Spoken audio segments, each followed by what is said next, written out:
شوێنەوارەکانی پرۆسەی حکومڕانی خراپ لە هەرێمی کوردستان سات لە دوای سات زیاتر دەرەکەون.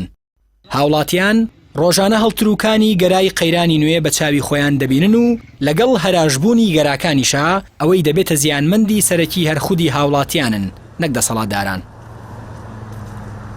ئەگەر جاران قەیرانی دواکەوتن و دابەش نەکردن و نەدان و ڕوبعەموچە و نیوەموچە هەبوو بێ، ئەوە لە ئێستادا ژمارەیەک قەیران و قەیرانۆچکەی دیکە سەریان هەڵداوە کە ئێشیان کەمتر نییە لە قەیرانە سەرەتاییەکان.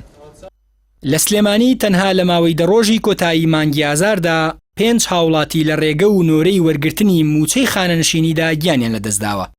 ئەم ئامارە شەرمهێنە هیچ ڕێکارێکی ئەوتۆی لەلایەن حکوومەتی هەرێمەوە بەدوادە نەهات، جگە لە سزادانی کاتی بەڕێوبەری بانکێک لەلایەن وەزیری داراییەوە و بانگهێشتکردنی بەڕێوبەرێکی دیکەی بانک لەلایەن حیزبەوە.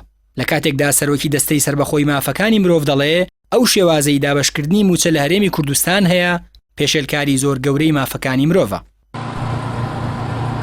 لە دوایین پێشهاتیشدا تەندروستی سلێمانی بڕیاری داوە تیمی تەندروستی و ئۆتۆمبیلی فریاکەوتن لە بەردەم بانکەکانی دابەشکردنی موچە دانێن بە مەبەستی پاراستنی گیانی خانەنشینان. هاوڵاتیان و فەرمانبەران بە تەنزەوە دەڕواننە هەنگاوەکانی دەسەڵاتداران بۆ چارەسەری قەیرانی موچە و هەنگاوەکان زیاتر بە پینە و پەڕۆزانن. هاوکات پێیان وایە حکوومەت لەبری چارەسەری ڕیشەیی بۆ نەخۆشیەکان حەبی ئازارشکێن بەکارەهێنێ.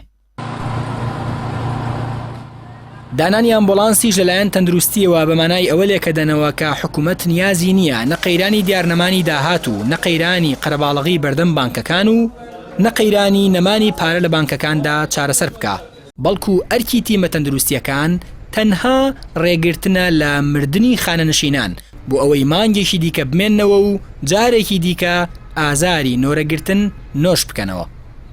بە سەرنجدان لە 31 ساڵی ڕابردووی بەڕێوەبردننی هەرێم دەرەکەوێت هەر ساڵێک قەیرانێکی نوێی دروستکرا و یەخەی خەڵکی کوردستانی گرتووە. ئەم قەیرانانەش هێندەیان داخ بە گەروی هاوڵاتیاندا کردووە، تەنانەت دەرفەتی هاوارکردنیشیان بۆ نەهێشتونەتەوە.